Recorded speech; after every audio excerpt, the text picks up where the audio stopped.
अस्सलामु अलैकुम स्टूडेंट्स, उम्मीद है कि आप लोग खैरियत से होंगे। जैसा कि आप लोग जानते हैं कि हमने चैप्टर नंबर 11 जो है वो शुरू किया था एमसीक्यूज़ के लिए, और हमने लास्ट टाइम उसका पहला पार्ट कवर किया था जिसमें हमने बोल्ट्जमैन कॉन्स्ट्रक्टर जो है वो चीज़ें पढ़ ली थी एमसीक्यूज़ के तौर पे। ठीक है। अच्छा, जो मैंने पार्ट 1 आप लोगों को सेंड किया था ग्रुप पे आप लोगों के, तो वो उसके साथ एक पीडीएफ था असाइनमेंट का ना, उसमें असाइनमेंट 1 और असाइनमेंट 2 मौजूद है। ठीक है। वो आप लोग सॉल्व कीजिएगा। उसमें काफ़ी कुछ एमसीक्यूज़ ऐसे भी हैं जो मतलब टॉपिक से हटकर हैं, ताकि आप लोगों को थोड़ी सी दिक्कत हो ना काम करने में। ज़रा आप भी थोड़ी सर्चिंग वगैरह करें, चीज़ों को ढूंढें, आपको भी ज़रा टाइम स्पेंड हो इन चीज़ों के ऊपर, तो आपको पता चले कि कौन से एमसीक्यू का कौन सा आंसर है। ठीक है। तो आज हम पार्ट 2 डिस्कस करेंगे और इंशाल्लाह पार्ट 2 के अंदर हम पूरा चैप्टर जो कवर कर लेंगे। आज हमने मतलब यूँ समझिए कि थर्मोडायनामिक्स वाला पूरा पार्ट जो है वो डिस्कस करना है, और P=1/3 ρV² वगैरह की जो डेरिवेशन हमने करवाई थी आपको क्लास के अंदर, वो कवर करनी है। अच्छा, एक बात और कि मैंने लास्ट पार्ट में जो है वो बायोमेटालिक स्ट्रिप की हेडिंग लिखवाई थी, एक मैंने रिकॉर्ड किया था, लेकिन अनफॉर्चुनेटली वो पता नहीं क्या हुआ कि वो वाली जो रिकॉर्डिंग है 5 मिनट की, वो उसमें से गायब हो गई जब मैंने उसको वीडियो क्रिएट की। तो मैंने उसको री रिकॉर्ड नहीं किया। बस ये है कि अब इस वही वाला पार्ट जो मैंने इसमें अगेन डाल दिया है, और इसी में मैं इसको एक्सप्लेन कर देता हूँ। नेक्स्ट स्लाइड में मौजूद है आपकी वो। अच्छा बच्चों, यहाँ देखें बायोमेटालिक स्ट्रिप लिखा हुआ है आपके पास। पूरी बायोमेटालिक स्ट्रिप आप क्लास मैट्रिक से पढ़ते हुए आ रहे हैं। ठीक है। हमने क्लास में इसलिए नहीं पढ़ाया आपको क्योंकि पेपर में ये पार्ट आता ही नहीं है ना, और सब्जेक्टिव पेपर के अंदर। ठीक है। ऑब्जेक्टिव में पढ़ाना क्यों ज़रूरी है, ताकि आपको पता हो कि कॉन्सेप्ट है क्या। बेसिकली देखें, नाम पे अगर गौर किया जाए तो बाय मेटालिक स्ट्रिप, बाय मतलब होता है दो, मेटालिक मतलब मेटल से बनी, स्ट्रिप मतलब टुकड़े। ठीक है। अब कहाँ यूज़ होता होगा बायोमेटल स्ट्रिप का कॉन्सेप्ट। देखें, बेसिकली होता क्या है हमारे पास कि दो आपने डिफरेंट मेटल्स की स्ट्रिप्स ली। ठीक है। जब जब डिफरेंट मेटल आ गए तो ऑब्वियसली उनकी कोफिशिएंट ऑफ लीनियर एक्सप्रेशन भी कैसे होंगे, डिफरेंट होंगे। हम उनको क्या करते हैं, फ्यूज़ टुगेदर, इनके मिला के रख देते हैं। एक जगह से उसको खाली छोड़ देते हैं और एक जगह उसको मतलब यूँ समझिए कनेक्ट कर देते हैं, फर्म सपोर्ट के साथ जोड़ देते हैं। ठीक है। मजबूत सपोर्ट के साथ जोड़ देते हैं उसको हम। ठीक है। अब होता कहाँ यूज़ होते हैं हमारे पास, थर्मोस्टेट में यूज़ होता है, ये फायर अलार्म में यूज़ होता है, और जो हमारे पास बायोमेट्रिक थर्मोमीटर होता है उसमें यूज़ होता है, और इसके अलावा जो आयरन होती है, सीरीज होती है, उसके अंदर यूज़ होती हैं बायोमेट्रिक स्ट्रिप्स वगैरह। अच्छा, क्यों यूज़ होती हैं? ये टेम्परेचर को बेसिकली कंट्रोल कर रही होती हैं। किस तरीके से, मैं एक कॉमन सी एग्जांपल देके बात को आगे लेके चलता हूँ। जब भी किसी भी चीज़ का टेम्परेचर हाई हो जाता है, ठीक है भाई, तो वो उस मशीन को बंद कर देती है। ठीक है, जब तक वो टेम्परेचर दोबारा नॉर्मल ना हो जाए। सही है, जो रिक्वायरमेंट है। अब जैसे एसी की अगर बात करूँ मैं, ये ज़्यादातर थर्मोस्टेट जो वो गाड़ियों में, जो गाड़ियों के एसी में लगा हुआ होता है। ठीक है। होता क्या है कि जब आपने देखा होगा अक्सर व बेशतर, जब गाड़ी के जो एनवायरनमेंट है, अंदर जो रूम है, ठीक है, तो वो जब वो उसका टेम्परेचर एक मेंटेन कर जाता है कि भाई ठंडक गाड़ी के अंदर होगी, तो ऑटोमेटिकली एसी जो है वो थर्मोस्टेट को क्या करता है, एसी को ऑफ कर देता है, सिर्फ फैन चलता रहता है गाड़ी का। ठीक है। लेकिन जब वापस टेम्परेचर फॉल करता है, ठीक है, जब वापस रूम के अंदर गर्मी आना शुरू हो जाती है, तो आप थर्मोस्टेट का क्या काम करता है कि एसी को दोबारा ऑन करता है, यानी कि टेम्परेचर को बेसिकली कंट्रोल कर रहा होता है थर्मोस्टेट। ठीक है। अगर फायर अलार्म की बात करूँ तो फायर अलार्म में ये होता है कि दो स्ट्रिप्स जो हैं जैसे लगी हुई हैं, फॉर एग्जांपल एक जो ऊपर वाली स्ट्रिप है उसका कोफिशिएंट ऑफ लीनियर एक्सपेंशन ज़्यादा है, और नीचे वाली का जो कोफिशिएंट ऑफ लीनियर एक्सपेंशन है वो कम है। ज़ाहिर है, जब उसको हीट मिलेगी तो जो जब ऊपर वाली स्ट्रिप बैंड होगी तो नीचे वाली को लेके बैंड होगी साथ में। सही है। जब नीचे वाली को साथ में लेके बैंड होगी तो उसका मतलब क्या हुआ कि नीचे वाली स्ट्रिप को ऊपर वाली स्ट्रिप साथ लेके बैंड हो रही है। क्यों? क्योंकि ऊपर वाली का कोफिशिएंट ऑफ लीनियर एक्सपेंशन ज़्यादा था, दैट्स वाई। ठीक है। अच्छा, होता क्या है कि यहाँ पर फायर अलार्म में ये स्ट्रिप ऑलरेडी बैंड हुई हुई होती हैं। सही है। जैसे ही इनको मिलती है हीट, जैसे आग लगी कहीं पे, हीट मिली, तो इनका जो बहुत इनका क्या होगा, जो कोफिशिएंट ऑफ लीनियर एक्सपेंशन, जैसे हीट मिलती है इनको, आपको पता है कि जब भी किसी मेटल को हीट मिलती है वो एक्सपेंड करते हैं, यहाँ पर बैंड करते हैं। ठीक है। जब बैंड करके स्ट्रेट हो जाते हैं, बैंड हुई होती है, स्ट्रेट हो जाते हैं, जैसे स्ट्रेट होते हैं, कॉन्टैक्ट मिलता है इनका सर्किट के साथ, और अगर अलार्म लगा हुआ है तो अलार्म बनना शुरू हो जाता है, अगर सायरन लगा सायरन बनना शुरू हो जाता है, या फिर अगर लाइट लगाई हुई जाती है तो लाइट ग्लो करना शुरू हो जाती है। यही सिलसिला आपने, अगर आपको डेली लाइफ में देखना है तो आपने अगर कभी स्टडी करते हुए नोट किया होगा कि हर आयरन में जो एक ऑरेंज कलर की लाइट लगी हुई होती है। ठीक है। आपने अक्सर देखा होगा कि जब आप उस आयरन की जो यूँ समझिए जो मेजरमेंट होती है, ठीक है, जो उसका स्केल होता है, जब उसको आप बिल्कुल उस पर ले आते हैं, फाइनल पॉइंट पे लेकर आ जाते हैं, जब आयरन का टेम्परेचर बिल्कुल हॉट हो जाता है, बहुत ज़्यादा एक्सट्रीम हॉट हो जाता है आयरन का टेम्परेचर, तो वो जो ऑरेंज लाइट होती है वो बंद हो जाती है। ठीक है। वो ऑरेंज लाइट बंद हो जाती है, मतलब क्या हुआ कि अब आपका जो सर्किट है वो ब्रेक हो गया। ठीक है। जब सर्किट ब्रेक हो गया, ठीक है, जब अब वापस आयरन को हाई टेम्परेचर चाहिए तो वापस क्या होता है, वो बायोमेट्रिक स्टेप्स जो है वो स्टेड होती हैं और कॉन्टैक्ट जुड़ी होती हैं और लाइट जल जाती है, ठीक है। यानी कि टेम्परेचर को कंट्रोल करने वाली जो सिंपल सी डिवाइस है उसका नाम है कि जो कॉन्सेप्ट है बेसिकली वो क्या है, बायोमेटालिक स्टेप्स का कॉन्सेप्ट है, ठीक है। समझ आ गई बात ये वाली। अब चलिए आगे, ये छोटी सी मैंने बातें की थी उन स्लाइड के अंदर भी, जो उसमें से पता नहीं कैसे गायब हो गया था, समझ मुझे नहीं आया, तो उसको उस वाले पार्ट को मैंने यहाँ पे डिस्कस कर लिया है। सही है बच्चों। अच्छा, अब जो नेक्स्ट पार्ट हमारा है, नेक्स्ट टॉपिक हमारा है वो क्या है, वो है प्रेशर ऑफ आइडियल गैस। हम पूरी डेरिवेशन कर आए थे, P equals to 1/3 rho v square, जो अनफॉर्चुनेटली इस साल पेपर में नहीं आएगी क्योंकि रिड्यूस सिलेबस का हिस्सा नहीं है ये, लेकिन आपको पता तो होना चाहिए ना, एटलीस्ट अगर MCQ से पूछ लिया तो क्या होगा। देखें, P equal to 1/3 rho v square में क्या था, आपको पता है कि P जो है वो प्रेशर था। जब भी हमें किसी गैस का प्रेशर निकालना होता है तो we have the formula P equal to 1/3 rho v square. कैसे किया था आपको बहुत अच्छे तरीके से पता, टेस्ट भी ले चुका हूँ, क्लास में 2 से 3 बार समझा भी चुका हूँ इस चीज़ को मैं, ठीक है। तो प्रेशर जो है यहाँ पे P है और वेलोसिटी हमारे पास क्या है, V है, ठीक है। तो ये तो सिंपल सा फॉर्मूला था आइडियल गैस के प्रेशर निकालने का।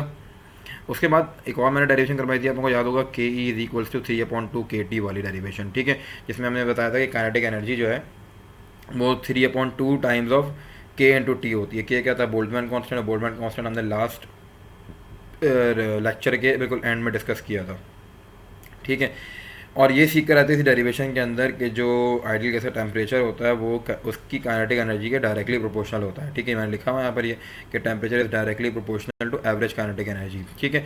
अब देखो ये फार्मूला कहाँ से आया, ये फार्मूला ऐसे आया, ये मैं 3 को ऊपर ले जाता हूँ और के को भी ऊपर ले जाता हूँ, ठीक है। 2 यहाँ पे क्या हो रहा है, मल्टीप्लाई हो रहा है, इधर आके नीचे डिवाइड हो जाएगा, यहाँ कि ये सेट क्या बन जाएगी तुम्हारे पास, 3/2 KT, और हाफ MV स्क्वायर कैसे फॉर्मूला है, के ई का फॉर्मूला है, ठीक है।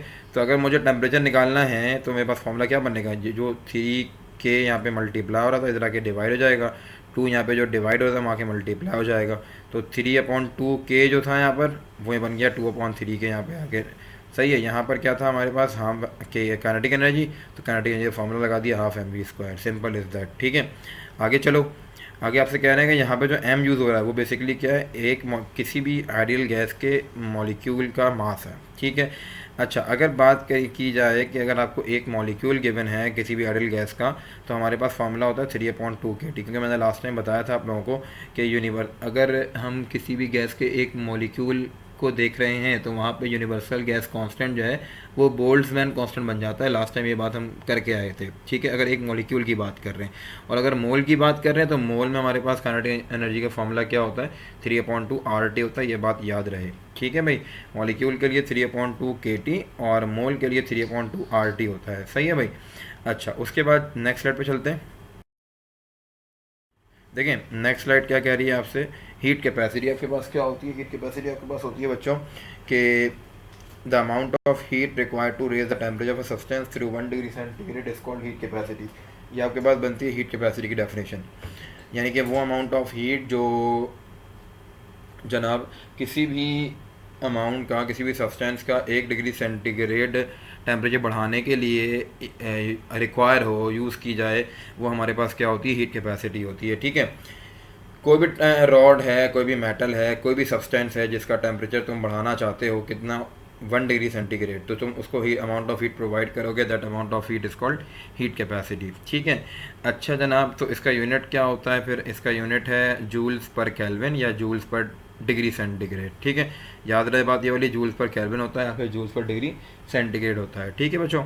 आगे चलें, अगर हमें उस सब्सटेंस का मास नोन है तो वो हीट कैपेसिटी जो है बन जाती है क्या, स्पेसिफिक हीट कैपेसिटी। तो डेफिनेशन क्या हमारे पास है, the amount of heat required to raise the temperature of 1 kilogram of substance through 1 degree centigrade is called specific heat of that substance, ठीक है।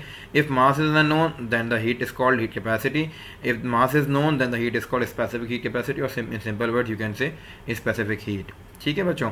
ये वाली बात समझ में आ गई, क्योंकि यहाँ पर हमें मास का भी तस्करा कर रहे हैं, तो दैट्स वाई इसका जो ऐसा यूनिट होता है वो क्या होता है, जूल्स पर किलोग्राम केल्विन होता है। किलोग्राम लग गया और कोई फ़र्क नहीं पड़ा। अच्छा, इसका यूनिट जो आपके पास जूल्स पर किलोग्राम इंटू डिग्री सेंटीग्रेड भी हो सकता है, ठीक है भाई। अच्छा, फिर आपके पास एक चीज़ होती है, अच्छा इसका फॉर्मूला डिस्कस कर लें कि इसको हम करते हैं रिप्रेजेंट हीट कैपेसिटी को कैपिटल सी से और स्पेसिफिक हीट को करते हैं हम स्मॉल सी से, ठीक है। तो फॉर्मूला क्या होता है कि Q is equals to MC delta T. अक्सर पूछते हैं कि इन तमाम एलिमेंट में सबसे ज़्यादा मतलब 4 ऑप्शन ये होते हैं, कॉपर, आयरन, वाटर, ब्रास, इस तरीके से पूछते हैं सबसे ज़्यादा स्पेसिफिक हीट किसकी होती है, ठीक है। तो अगर आपको वाटर की स्पेसिफिक हीट याद है तो आप फटाफट से टिक लगा लेंगे, सर वाटर की जो होती है स्पेसिफिक हीट वो सबसे ज़्यादा होती है, ठीक है। तो याद रहे कि 4200 जूल्स पर किलोग्राम केल्विन जो है वो जनाब वाटर की स्पेसिफिक हीट होती है, ठीक है बच्चों। नेक्स्ट हेडिंग हमारे पास है मोलर स्पेसिफिक हीट। अगर आप किसी भी गैस के एक मोल का टेम्परेचर बढ़ाना चाहते हैं 1 डिग्री सेंटीग्रेड, जो अमाउंट ऑफ हीट आप प्रोवाइड कर रहे हैं उसको वो क्या कहलाएगी, मोलर स्पेसिफिक हीट कैपेसिटी कहलाती है। हीट कैपेसिटी की बात की, कोई भी सब्सटेंस था, मास नहीं मालूम था। स्पेसिफिक हीट की बात की, मास नोन था। और मोलर स्पेसिफिक हीट में क्या बच्चों हमारे पास कि आप किसी भी गैस के एक मोल का टेम्परेचर अगर 1 डिग्री सेंटीग्रेड बनाना चाहते हैं, the amount of heat which you require वो क्या कहलाएगी आपके पास, मोलर स्पेसिफिक हीट कहलाएगी, ठीक है। अब देखो यूनिट सेम है, बस क्या लग गया, किलोग्राम की जगह मोल लग गया, क्योंकि गैस के मोल की बात कर रहे हैं। तो क्या बन गया हमारे पास, ये जूल्स पर मोल केल्विन बन गया, ठीक हो गई बात। चलिए आगे नेक्स्ट स्लाइड के ऊपर। अब देखें नेक्स्ट स्लाइड क्या कह रही है, molar specific heat at constant volume. Constant volume क्या था कि जब आप किसी भी सिस्टम को हीट प्रोवाइड करें उसका वॉल्यूम ना चेंज हो तो वो कहलाती है CV, यानी कि molar specific heat at constant volume. ये आपको याद होगा कि हमने सॉल्व किया था इसको कि CV बराबर होती है 3/2 times of universal gas constant के, ठीक है। ये कैसे होती है जब आपके पास 3/2R के बराबर, क्लास में मैंने शायद आपको नहीं बताया था, मुझे मेरा इरादा है बिल्कुल बताने का आप लोग को क्लास में, ये या शायद मैंने डिस्कस कर लिया था, मुझे याद नहीं है। अगर नहीं डिस्कस किया तो कोई बात नहीं, डिस्कस कर लेंगे एक बार कि ऐसा क्यों होता है कि हमारे पास जो ये CV है वो 3/2R के बराबर होती है। देखें एक बात याद रहे कि काइनेटिक एनर्जी का फॉर्मूला क्या था, 3/2 kT था। मैं आपको एक वर्बली बता भी देता हूँ कि कैसे होता है 3/2R के बराबर। काइनेटिक एनर्जी का फॉर्मूला हमारे पास क्या था, 3/2 kT था, सही है। तो बेसिकली K की वैल्यू क्या होती है, बोल्ट्जमैन कांस्टेंट बेसिकली क्या होता है, the ratio between universal gas constant and Avogadro number. क्योंकि आपको पता है कि हम क्या फ़र्क पढ़ के आए थे, फॉर्मूला हम पढ़कर आए थे, formula R is equals to K into Avogadro number ना। तो फॉर्मूला क्या बन जाएगा हमारे पास, K is equals to R/N है, ठीक है। यानी कि ratio between universal gas constant into Avogadro number is called Boltzmann constant, ठीक है। अच्छा अब जो एवोगैड्रो नंबर है, यानी कि फॉर्मूला क्या बन गया, K का K is equals to R/NA बन गया। NA मतलब एवोगैड्रो नंबर बन गया। एवोगैड्रो नंबर बेसिकली क्या होता है, नंबर ऑफ कैपिटल N/N, ठीक है, यानी कि number of molecules upon number of mole, ठीक है। क्यों, क्योंकि नंबर ऑफ मॉलिक्यूल का फॉर्मूला क्या होता है, number of molecule is equal to number of mole multiply by Avogadro number. Number of mole जो एवोगैड्रो नंबर से मल्टीप्लाई हो रहा है तो जाके डिवाइड हो जाएगा। तो एवोगैड्रो नंबर का फॉर्मूला क्या बन गया, नंबर ऑफ पार्टिकल्स या number of molecules upon number of moles, ठीक है। अब इक्वेशन बन गई अगली वाली, K is equals to R/N upon small n, ठीक है। स्मॉल n ऊपर जाके R से क्या हो जाएगा बच्चों, मल्टीप्लाई हो जाएगा। अगला स्टेप क्या बनेगा तुम्हारे पास, अगला स्टेप तुम्हारे पास बनेगा K is equals to R small n upon capital N। हम बात कर रहे हैं अभी मोनोएटॉमिक गैस की। जब मोनोएटॉमिक गैस की बात करें तो इसका मतलब नंबर ऑफ मॉलिक्यूल कितने होंगे, कैपिटल N की वैल्यू क्या होगी, 1 होगी, ठीक है। तो कैपिटल N की जगह क्या आ गया, 1 आ गया। अब K की वैल्यू क्या रह गई, K is equals to R/N रह गई, ठीक है। जबकि हमें पता है एक बात कि जो एवोगैड्रो नंबर होता है, जो काइनेटिक ये फॉर्मूला था वो क्या था, K is equals to 3/2 kT था, सही है। अब K की जगह क्या आ जाएगा, R/N आ जाएगा। R/N मतलब universal gas constant multiply by number of moles आ गया, ठीक है। नंबर ऑफ मोल्स आ गया हमारे पास, ये वाली बात समझ में आ गई। अब देखो क्या कर रहा हूँ, मैंने क्या किया, फॉर्मूला बन गया K is equals to 3/2 R small n T। अगला स्टेप में मैंने चेंज लगा दिया कि delta K E is equals to 3/2 R and delta T, ठीक है। एंड डेल्टा टी मल्टीप्लाई आ रहा था, इधर आके मैंने डिवाइड कर दिया, तो क्या बन गया, delta K E upon and delta T is equals to 3/2 R। अब ये जो kinetic energy per unit time है वो बनेगा तुम्हारे पास क्या, हीट बन जाएगा तुम्हारे पास। ये बन गया फॉर्मूला किसका, हीट का फॉर्मूला बन गया, ठीक है। स्पेसिफिक हीट का फॉर्मूला बन गया। वो कैसे कि काइनेटिक एनर्जी चेंज हो रही है विद रिस्पेक्ट टू टेम्परेचर है। जब टेम्परेचर बढ़ रहा है तो काइनेटिक एनर्जी चेंज हो रही है, ठीक है। वॉल्यूम कैसा है, वॉल्यूम सेम है, तो ये हमारे पास कहलाती है जो फैक्टर बना change in kinetic energy upon n delta T का is the amount of heat required to raise the temperature of n mole of a gas at constant volume which is the molar specific heat at constant volume that is CV, ठीक है। तो इसका मतलब CV की value क्या हो गई, 3/2 R हो गई। ये बातें मैं सारी बोली है ना मैंने, तो तुम इसको लिख लोगे ना एक जगह पर मेरे साथ साथ बोलने के साथ साथ, तो तुम लोगों को समझ में आ जाएगी। मतलब मैंने वर्बली समझाई है, तो इस तरीके से CV जो होता है वो 3/2 R के बराबर होता है, ठीक है। नहीं समझ में आया तो कोई बात नहीं, मुझे एक व्हाट्सएप पे मैसेज कर देना ग्रुप पे अपने, मैं तुम लोगों को एक सॉल्व करके दे दूँगा पूरे, है ना, ठीक है। अच्छा, फिर उसके बाद कह रहे हैं molar specific heat constant pressure, ये कैसे बराबर होगा 5.2 आर के।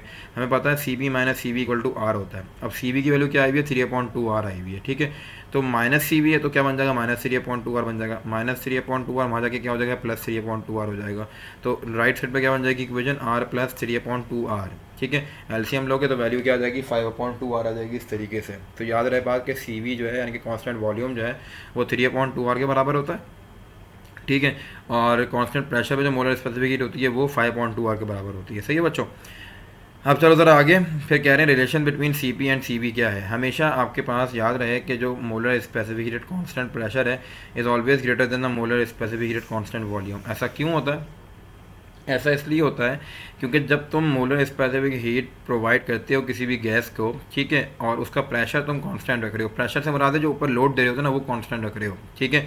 तो होता है ऐसा है कि उसमें वर्डन होता है यानी कि वॉल्यूम चेंज हो रहा होता है, क्योंकि कांस्टेंट प्रेशर है, कांस्टेंट वॉल्यूम तो है नहीं, वर्डन भी चेंज हो रहा होता है और इंटरनल एनर्जी भी चेंज हो रही होती है किसके अंदर, molar specific heat at constant pressure जब प्रोवाइड कर रहे हो किसी भी गैस को, ठीक है। लेकिन जब तुम कांस्टेंट वॉल्यूम की बात करते हो यानी कि तुम वॉल्यूम बढ़ने या कम नहीं होने दे रहे बाय चेंजिंग प्रेशर, तो तुम्हारे पास वहाँ पे वर्कडन, जब वॉल्यूम चेंज नहीं हो रहा तो वर्कडन भी नहीं हो रहा, पिस्टन वर्कडन ही नहीं कर रहा, सही है। जब वर्कडन नहीं हो रहा तो इसका मतलब क्या हुआ कि जनाब हमारे पास सिर्फ इंटरनल एनर्जी चेंज हो रही होती है। तो ऐसी हीट जो है वो छोटी होती है किससे, सी पी से। तो याद रहे C P is always greater than C B.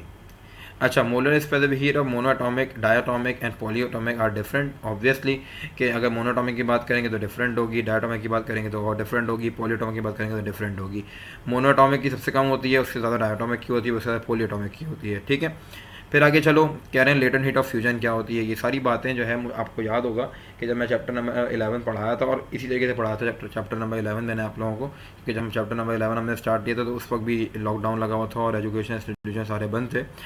और तो ये सारा एक पूरा अलग से मैंने टॉपिक पूरा कवर किया था तमाम डेफिनेशंस का, ठीक है। बहरहाल नहीं याद हो एक बार वो लेक्चर खोल के देख लेना वाला मेरा, उसमें सब कुछ लिखा हुआ है। बहरहाल यहाँ हो, the amount of heat requires to convert 1 kilogram of solid completely into a liquid at constant temperature is called latent heat of fusion. आप जो हैं किसी भी सॉलिड मटेरियल को हीट प्रोवाइड करें और वो लिक्विड में कन्वर्ट हो जाए, यूँ समझो कि बर्फ़ को अगर आप हीट प्रोवाइड करते हैं वो पानी बन जाता है, ठीक है। तो कोई भी अगर सॉलिड स्टेट चेंज होकर लिक्विड स्टेट में आ जाए, जिस अमाउंट ऑफ हीट पे वो सॉलिड से लिक्विड बनी है ना, तो वो अमाउंट ऑफ हीट क्या कहलाता है आपके पास, लेटेंट हीट ऑफ फ्यूजन कहलाता है। याद रहे बात कि लेटेंट हीट ऑफ फ्यूजन जो है वो बराबर होती है आइस की 3.36 एक्सपोनेंशियल 5 जूल्स पर किलोग्राम। वैसे तो कांस्टेंट वैल्यूज़ हैं लेकिन फिर भी आपको ये सारी वैल्यूज़ जो है याद होनी चाहिए, सही है बच्चों। आगे चलिए, आगे आपसे कह रहे हैं latent heat of vaporisation. Latent heat का मतलब होता है कि जो स्टेट ऑफ मैटर चेंज कर दे। फ्यूजन की बात करें तो वो सॉलिड से लिक्विड बना दे किसी भी मैटर को, और अगर वेपोराइजेशन की बात करें तो वो लिक्विड से क्या बना दे, गैस बना दे, ठीक है। तो इस वजह से क्या कहते हैं हम, the amount of heat required to convert 1 kilogram of liquid completely to a vapour form at constant temperature is called latent heat of vaporisation, ठीक है। लेटेंट हीट ऑफ वेपोराइजेशन पानी की कितनी है, 100 डिग्री सेंटीग्रेड के ऊपर, वो हमारे पास होती है 2.26 एक्सपोनेंशियल 6 जूल्स पर किलोग्राम, ठीक है। ये हमारे पास पानी की है वेपोराइजेशन हीट, ये हमारे पास है आइस की फ्यूजन हीट, ठीक है। ये भी कवर हो गया। चलते हैं नेक्स्ट स्लाइड के ऊपर अपनी। अब देखें नेक्स्ट स्लाइड में आ गया थर्मोडायनामिक्स से पूरा टॉपिक स्टार्ट हो गया हमारे पास। थर्मोडायनामिक्स का क्या टॉपिक क्या है कि ऐसी ब्रांच ऑफ फिजिक्स जिसमें हम ये पढ़ते हैं कि how heat energy convert into mechanical energy, ठीक है। मतलब तमाम के तमाम वो प्रोसीजर्स, वो तमाम प्रोसेसेस, वो तमाम लॉज जो यूज़ होते हैं हीट एनर्जी को ट्रांसफ़र कर कन्वर्ट करते हैं किसके अंदर, मैकेनिकल एनर्जी के अंदर। ऐसे हमारे पास ब्रांच ऑफ फिजिक्स क्या कहलाती है, थर्मोडायनामिक्स कहलाता है, सही है बच्चों। अच्छा, अब थर्मोडायनामिक्स में 2 लॉज हमारे पास मौजूद है, पहले फर्स्ट लॉ है, फिर सेकंड लॉ है। फर्स्ट लॉ की एप्लीकेशन है कुछ, उसको भी डिस्कस करते हैं अभी साथ साथ। देखें अब क्या हुआ, pressure volume work. Pressure volume work क्या कहलाता है, कैसे होता है प्रेशर वॉल्यूम वर्क। देखिए कंसीडर कर लें कि आपके पास एक गैस सिलेंडर मौजूद है, उस पर पिस्टन लगा हुआ है, सही है। अब जब तुम हीट प्रोवाइड करोगे तो जाके मॉलिक्यूल जो मोल जो हैं वो प्रेशर लगाएंगे पिस्टन के ऊपर। जब प्रेशर लगाएंगे पिस्टन के ऊपर तो प्रेशर का फॉर्मूला क्या, प्रेशर लगाएंगे, ठीक है। और फिर उसके बाद क्या होगा, प्रेशर मतलब होता है फोर्स पर यूनिट एरिया, ठीक है। ये फोर्स लगेगी उस पिस्टन के ऊपर जाके, और पिस्टन क्या करेगा, डिस्प्लेसमेंट करेगा। तो हमारे पास क्या फार्मूला बन जाता है, वर्क डन का फार्मूला बन जाता है हमारे पास वर्क डन का, कि फोर्स इनटू डिस्प्लेसमेंट, ठीक है। और एफ़ की वैल्यू हम कैसे निकालते हैं, प्रेशर के फॉर्मूले से। तो प्रेशर फॉर्मूला होता है P is equals to F upon A हो रहा है डिवाइड, मतलब क्या हो जाएगा मल्टीप्लाई, तो क्या बन जाएगा F equal to P A, ठीक है। और डिस्टेंस कवर किया है तो मैंने आप लोगों को मेरे ख्याल से डेल्टा एक्स यूज़ करवाया था या सिर्फ एक्स यूज़ करवाया था, तो डी यूज़ कर लें एक्स यूज़ कर लें, एक ही बात है। क्या बन जाएगा फॉर्मूला एफ ए डी, ठीक है। ए क्या है, या एक्स यूज़ कर लेते हैं ना, एक्स बेसिकली हाइट है जो ऊपर कवर कर रहा है पिस्टन, तो ए क्या होता है लेंथ इंटू ब्रेथ, एक्स क्या होगा हाइट, तो length into breadth into height क्या बन जाएगा वॉल्यूम, और साथ में क्या लिखा हुआ था प्रेशर लिखा हुआ था, प्रेशर वॉल्यूम वर्क जो है बराबर होता है डेल्टा डब्ल्यू के, ये बात याद रहे, ठीक है। फिर चलिए आगे कह रहे हैं फर्स्ट लॉ ऑफ थर्मोडायनामिक्स, ठीक है। फर्स्ट लॉ ऑफ थर्मोडायनामिक्स की हमने दो स्टेटमेंट पढ़ी थी कि अगर आप चाहते हैं इंटरनल एनर्जी फाइंड आउट करना तो कैसे फाइंड आउट कर सकते हैं कि अगर आप चाहते हैं हीट एनर्जी फाइंड आउट करना तो आप कैसे कर सकते हैं, इंटरनल एनर्जी में जो सिस्टम ने वर्क डन किया उसको ऐड कर दीजिए, आपके पास हीट एनर्जी आ जाएगी, ठीक है। फिर एक और स्टेटमेंट मैंने लिखवाई थी कि अगर आप इंटरनल एनर्जी मालूम करना चाहते हैं तो जितने भी हीट फ्लो थी उसमें से वर्क डन को माइनस कर दें, आपके पास चेंज इन इंटरनल एनर्जी आ जाएगा, ठीक है। अच्छा, ये क्या कह रहे हैं, ये एक लाइन की रेफरेंस क्या लिखवाई है, during any process total energy of a system and its surrounding is constant. ये जो है आपको पता है लास्ट टाइम डिस्कस भी किया था थ्योरी में भी कि फर्स्ट लॉ ऑफ थर्मोडायनामिक्स ये बताता है कि टोटल एनर्जी जो है सिस्टम और सराउंडिंग की वो कैसी रहती है, कांस्टेंट रहती है, ठीक है। यानी ये समझिए कि law of conservation of energy वाला मामला है यहाँ पर, ठीक है, कि एनर्जी जो है वो कांस्टेंट रहेगी सिस्टम की और सराउंडिंग की टोटल एनर्जी जो है प्लस करेंगे तो आंसर क्या आएगा, ज़ीरो आएगा, कांस्टेंट आएगा, ठीक है। चलिए आगे साइन कन्वेंशन, साइन कन्वेंशन में क्या है, डेल्टा क्यू पॉजिटिव कब होता है, जब आप सिस्टम को हीट प्रोवाइड कर रहे हैं, यानी कि जब सिस्टम को हीट दी जा रही है तो उस वक्त डेल्टा क्यू की वैल्यू पॉजिटिव होगी, और जब सिस्टम हीट रिजेक्ट कर रहा है, रिलीज़ कर रहा है, तो उस वक्त डेल्टा क्यू की वैल्यू कैसी होगी, नेगेटिव होगी। इस तरीके से डेल्टा डब्ल्यू में भी है बच्चों, डेल्टा डब्ल्यू में क्या है कि जब सिस्टम वर्क डन कर रहा है तो डेल्टा डब्ल्यू जो है हमेशा कैसा होगा, पॉजिटिव होगा, ठीक है। और जब हम सिस्टम पे काम कर रहे हैं, ठीक है, तो डेल्टा डब्ल्यू कैसा होगा, नेगेटिव होगा। By the system positive, on the system negative होता है हमेशा डेल्टा डब्ल्यू, ठीक है। चलिए आगे,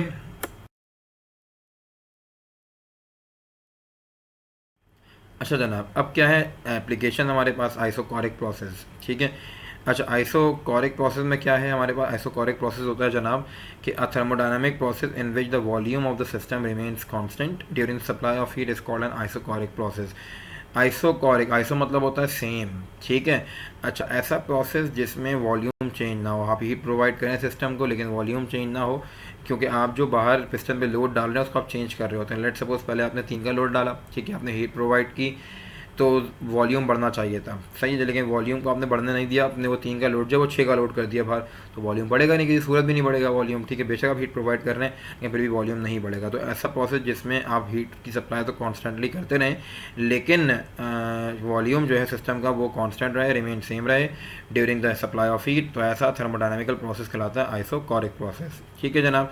क्या फॉर्मूला है, जितनी आप हीट प्रोवाइड कर रहे होते हैं सिस्टम को वो सारी की सारी जो है सिर्फ इंटरनल एनर्जी को चेंज कर रही होती है और इसके अलावा कोई काम नहीं कर रही होती, क्योंकि वर्क डन तो हो ही नहीं रहा। दैट्स वाई हमारे पास डेल्टा क्यू की वैल्यू बराबर किसके हो जाती है, डेल्टा यू के बराबर हो जाती है। अगर इसका ग्राफ देखा जाए, the graph between pressure and volume in isochoric process is straight line parallel to pressure axis, या यूँ समझो कि वाई एक्सिस जो है प्रेशर एक्सिस है और एक्स एक्सिस जो है वॉल्यूम एक्सिस है, ठीक है। क्योंकि वॉल्यूम चेंज नहीं हो रहा है, सिर्फ प्रेशर चेंज हो रहा है, तो जो हमें स्ट्रेट लाइन मिलती है वो पैरेलल टू प्रेशर एक्सिस होती है, प्रेशर टू वॉल्यूम एक्सिस नहीं होती, ये बात याद रहे, ठीक है। आइसोकोरिक में हमेशा जो आपको स्ट्रेट लाइन मिलेगी वो पैरेलल टू प्रेशर एक्सिस होगी, ठीक है। नेक्स्ट एप्लीकेशन पे आइए, नेक्स्ट एप्लीकेशन कौन सी है, आइसोबैरिक प्रोसेस हमारे पास है। आइसोबैरिक प्रोसेस ऐसा प्रोसेस है, आइसो मतलब सेम, और बैरिक कैसे याद रखोगे, क्योंकि प्रेशर का इंस्ट्रूमेंट होता है बैरोमीटर, जिससे हम जो है वो प्रेशर मालूम करते हैं। तो ऐसे याद रख लीजिएगा कि आइसोबैरिक प्रोसेस जो है वो ऐसा प्रोसेस है जिसमें प्रेशर सेम रहता है during the supply of heat. अच्छा, प्रेशर कैसे सेम रहता है, सवाल ये भी है।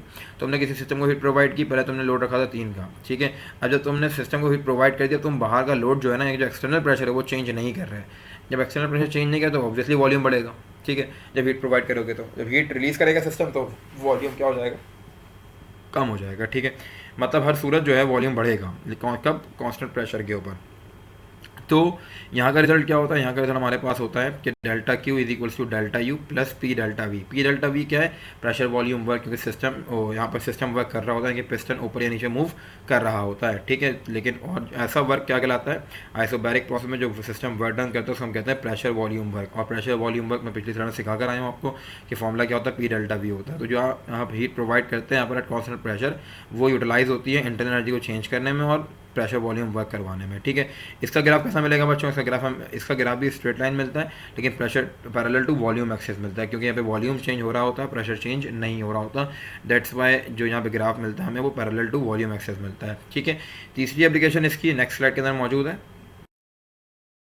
अच्छा, थर्ड एप्लीकेशन क्या है हमारे पास बच्चों, आइसोथर्मल प्रोसेस। आइसोथर्मल मतलब ऐसा प्रोसेस जब आप सप्लाई ऑफ हीट कर रहे हो, लेकिन उस सिस्टम का टेम्परेचर जो है वो कैसा रहे, आपके पास कांस्टेंट रहे, ठीक है। ये अच्छा, यहाँ पे क्या होता है, यहाँ पे देखें प्रेशर भी चेंज हो रहा है, वॉल्यूम भी चेंज हो रहा है। प्रेशर बढ़ा रहे हो तो वॉल्यूम कम हो रहा है, प्रेशर कम कर रहे हो तो वॉल्यूम बढ़ रहा है। कौन सा लॉ होता है ये, बॉयल्स लॉ होता है, ठीक है। तो आइसोथर्मल प्रोसेस की प्रैक्टिकल एप्लीकेशन कौन सी है, बॉयल्स लॉ है, ठीक है। अच्छा सर, ऐसा क्यों होता है कि टेम्परेचर चेंज नहीं हो रहा होता, वो इसलिए होता है कि जब तुम प्रेशर बढ़ाओगे तो टेम्परेचर भी बढ़ेगा ऑब्वियसली, लेकिन तुमने नीचे लगाया हुआ होता है कोल्ड रिजर्वायर, ठीक है। वो क्या कर लेता है, यहाँ पर आपकी फ़ौरन से टेम्परेचर को वापस नॉर्मल कर देता है, यानी कि मेंटेन रखता है। फिर जब तुम प्रेशर कम कर रहे हो तो जाहिर है कि टेम्परेचर भी कम होगा, टेम्परेचर भी फॉल होगा। ये तुमने इस सिनेरियो में लगाया हुआ तो हॉट रिजर्वायर, जैसे टेम्परेचर कम होता है तो वो हॉट रिजर्वायर दोबारा से हीट प्रोवाइड करके क्या कर लेता है, सेंस करके खुद उसके टेम्परेचर को कांस्टेंट कर देता है। तो टेम्परेचर हर सूरत जो है वो कांस्टेंट रहेगा, चाहे प्रेशर कम करो या प्रेशर बढ़ाओ, तो हमेशा जो है आपके पास ऐसा प्रोसेस जिसमें सप्लाई ऑफ हीट के ड्यूरेशन में भी टेम्परेचर कांस्टेंट रहे, that process is called isothermal process, ठीक है। इसका रिजल्ट क्या है, इसका रिजल्ट दो तरीके से हो सकता है, क्योंकि यहाँ पे कंप्रेशन भी हो सकती है और एक्सपेंशन भी हो सकती है। खैर सारे उसमें एक्सपेंशन कंप्रेशन हो सकती है, लेकिन यहाँ पे हम दो सूरतों से लिख सकते हैं। जब कंप्रेशन हो रही है, यानी कि कंप्रेशन मतलब क्या, हीट रिलीज़ कर रहा है। जब हीट रिलीज़ कर रहा है तो इसका मतलब ये है कि हम सिस्टम पे काम कर रहे हैं ना, ठीक है। हीट रिलीज़ कर रहा है तो इसका मतलब क्या हुआ कि डेल्टा डब्ल्यू जो है वो नेगेटिव होगा, ठीक है। और कंप्रेशन हो रही होगी, कंप्रेशन होती है जब, तो क्या होता है जनाब, हमारे पास कंप्रेशन में हमेशा डेल्टा डब्ल्यू नेगेटिव होता है, यानी कि वॉल्यूम कम हो रहा है, ठीक है। जब वॉल्यूम कम हो रहा है तो हीट रिजेक्ट हो रही है, ठीक है। अच्छा, फिर एक्सपेंशन में क्या होगा, एक्सपेंशन में ये होता है कि सिस्टम काम कर रहा है। सिस्टम काम कैसे कर रहा है, क्योंकि इस वॉल्यूम बढ़ रहा है। जब वॉल्यूम बढ़ रहा है तो डेल्टा डब्ल्यू की वैल्यू कैसी होगी, पॉजिटिव होगी। ये बात याद रहे आप लोगों को कि आइसोथर्मल एक्सपेंशन में डेल्टा डब्ल्यू पॉजिटिव होता है और आइसोथर्मल कंप्रेशन में डेल्टा डब्ल्यू नेगेटिव होता है, क्योंकि यहाँ वॉल्यूम कम हो रहा है। वॉल्यूम कम हो रहा है तो माइनस डेल्टा डब्ल्यू, क्योंकि सिस्टम यहाँ पर काम नहीं कर रहा है, यहाँ पे हम काम कर रहे हैं सिस्टम के बाद, तो हीट बाहर निकल रही है, ठीक है। और जब सिस्टम काम कर रहा होता है तो इसका मतलब क्या है जनाब कि डेल्टा डब्ल्यू की वैल्यू कैसी होगी, पॉजिटिव होगी, ठीक होगी बात यहाँ तक।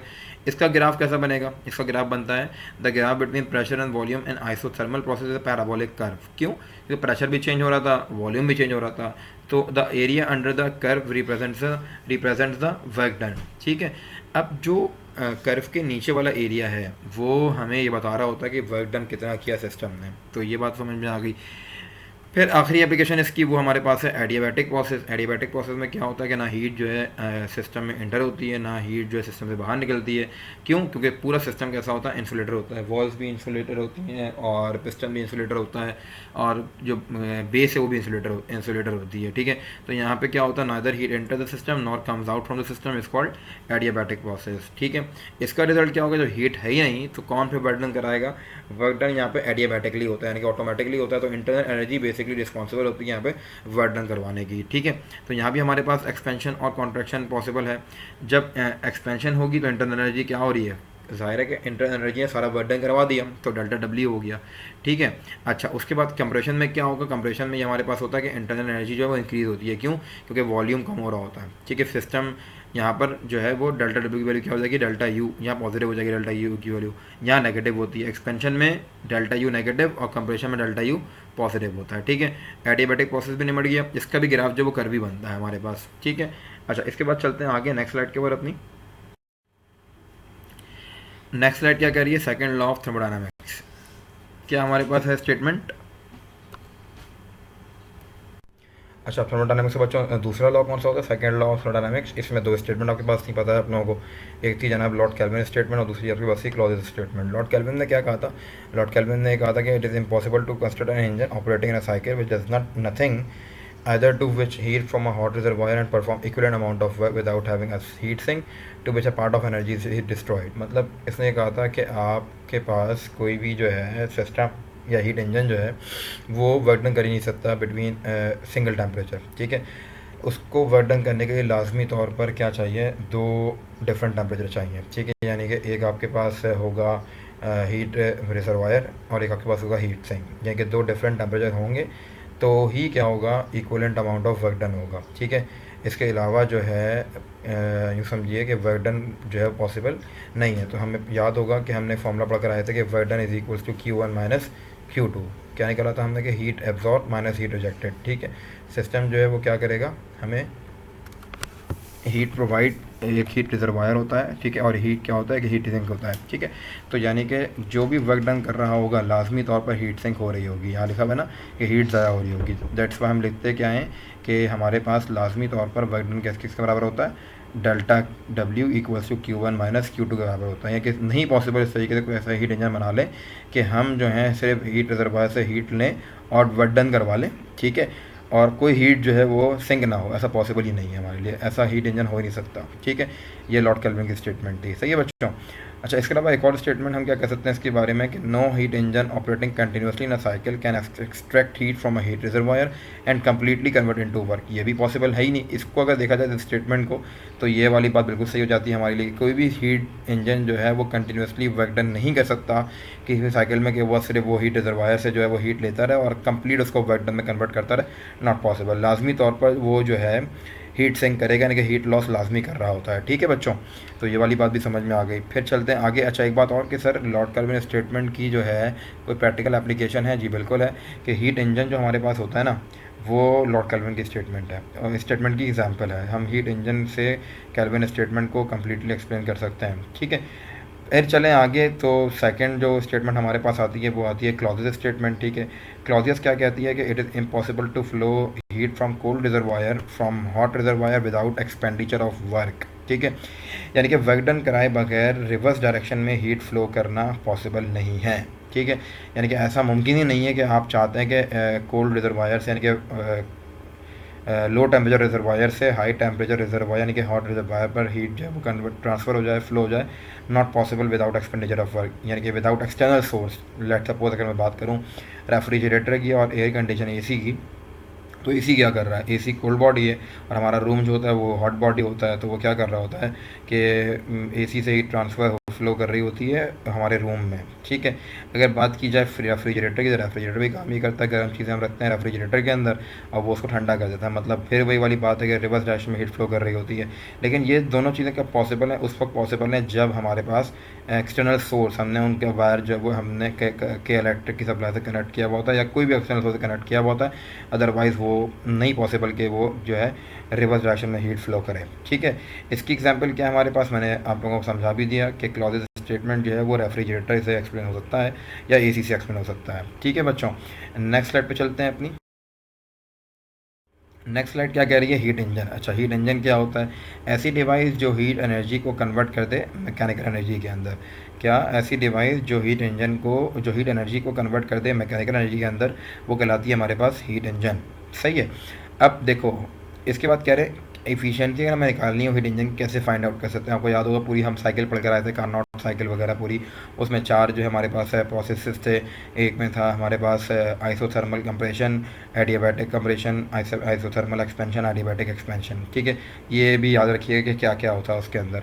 अच्छा, एफिशिएंसी का फॉर्मूला क्या था, 1 - Q2 upon Q1 multiply by 100। ठीक है, एक फॉर्मूला ये था और एक फॉर्मूला हमारे पास था 1 - T2 upon T1 multiply by 100। ठीक है, ये इससे हमने निकाली थी एफिशिएंसी। फिर मैंने आप लोगों को ये भी बताया था कि एफिशिएंसी डिपेंड करती है बिटवीन टेम्परेचर डिफरेंस। ठीक है, temperature difference between hot and cold reservoir. For greater efficiency temperature of hot reservoir must be high and temperature of cold reservoir must be small. जितना ज़्यादा डिफरेंस होगा ना hot और cold के दरमियान, ठीक है, हमारी इंजन की एफिशिएंसी उतनी ज़्यादा होगी। यानी कि जितना ज़्यादा आप हॉट टेम्परेचर का टेम्परेचर बढ़ाओगे, यानी कि हॉट बॉडी का टेम्परेचर बढ़ाओगे और कोल्ड बॉडी का टेम्परेचर कम करोगे, उतनी ज़्यादा एफिशिएंसी जो है हीट इंजन की बढ़ती चली जाएगी। ठीक है, क्योंकि जाहिर है कि डिफरेंस बढ़ता चला जाएगा, तो दैट्स वाई हमारे पास एफिशिएंसी बढ़ती चली जाएगी। तो ये हमारे पास जो है कॉन्सेप्ट होता है एफिशिएंसी का। फिर चलते हैं आगे बच्चों। एफिशिएंसी जो है आइडियल इंजन की हमेशा 1 होती है। 1 मतलब कि 100% होती है। ठीक है, जो रियल इंजन हैं उनकी एफिशिएंसी कभी 1 हो ही नहीं सकती, हमेशा लेस देन 100% होती है, ऑलवेज लेस देन 1 होती है। ठीक है, एंट्रोपी हमारे पास क्या है बच्चा, entropy basically disorder of system है। यानी कि फॉर एग्जांपल एक सिस्टम पहले प्रॉपर था लेकिन अब उसके बाद क्या हो गया, इम्प्रॉपर हो गया। इम्प्रॉपर मैंने आपको याद होगा एग्जांपल भी दी थी कि लेट सपोज एक आप यूँ समझिए कि एक स्पेस लें, इस पर लेफ्ट साइड पे रेड बॉल्स हैं और राइट साइड पे जो वाइट बॉल्स हैं। अभी सिस्टम प्रॉपर है, ऑर्डर ऑर्डर में है, ठीक है। लेकिन जब मैं सिस्टम को हिला दूंगा, सारी बॉल जो आपस में मिक्स हो गई रेड और वाइट, तो अब सिस्टम डिसऑर्डरलीनेस में आ गया, ठीक है। मतलब आउट ऑफ द ऑर्डर हो गया। आउट ऑफ द ऑर्डर जो है बेसिकली किसी सिस्टम को कहलाती है एंट्रोपी। लेकिन अगर थर्मोडायनामिकल सिस्टम की बात करें तो एंट्रोपी ये बता रही होती है कि आपके पास सिस्टम को, ठीक है, कितनी एनर्जी मिल रही है, हीट एनर्जी कितनी मिल रही है जिसके रिस्पेक्ट टेम्परेचर बढ़ रहा है या कम हो रहा है, ठीक है। और हमें एंट्रोपी ये भी बताती है कि एनर्जी जो है सिस्टम को मिल रही है या नहीं मिल रही है, ठीक है। यानी कि विच describe the unavailability of energy of the system. अगर टेम्परेचर बढ़ रहा होगा तो इसका मतलब है कि हीट एनर्जी प्रॉपर मिल रही है, सिस्टम में ऑर्डर चल रहा है प्रॉपर। लेकिन अगर कहीं भी अनअवेलेबिलिटी होती है एनर्जी की, तो वो आपकी एंट्रोपी यानी कि डिसऑर्डरनेस बढ़ती चली जाती है सिस्टम की, और हमें उससे अंदाज़ा हो जाता है कि इस एनर्जी की जो है वो अनअवेलेबिलिटी हो गई है। और इस सिस्टम को, इस फिजिकल क्वांटिटी को हम कहते हैं एंट्रोपी, ठीक है। फॉर्मूला हमारे पास क्या है एंट्रोपी का बच्चों? फॉर्मूला हमारे पास होता है एंट्रोपी का कि delta S equal to delta Q upon delta T. Delta S basically entropy को शो करता है, डेल्टा क्यू एनर्जी को शो कर रहा है, टी टेम्परेचर को शो कर रहा है, ठीक है। इसका यूनिट होगा आपके पास जूल्स पर केल्विन, ठीक है। और यहाँ पे चैप्टर का ख़त्म हो गया। इंशाल्लाह फिर आपसे मुलाकात होगी नेक्स्ट चैप्टर के एमसीक्यूज़ के साथ हमारे, ठीक है। तो अपना ख्याल रखिएगा। अल्लाह हाफ़िज़।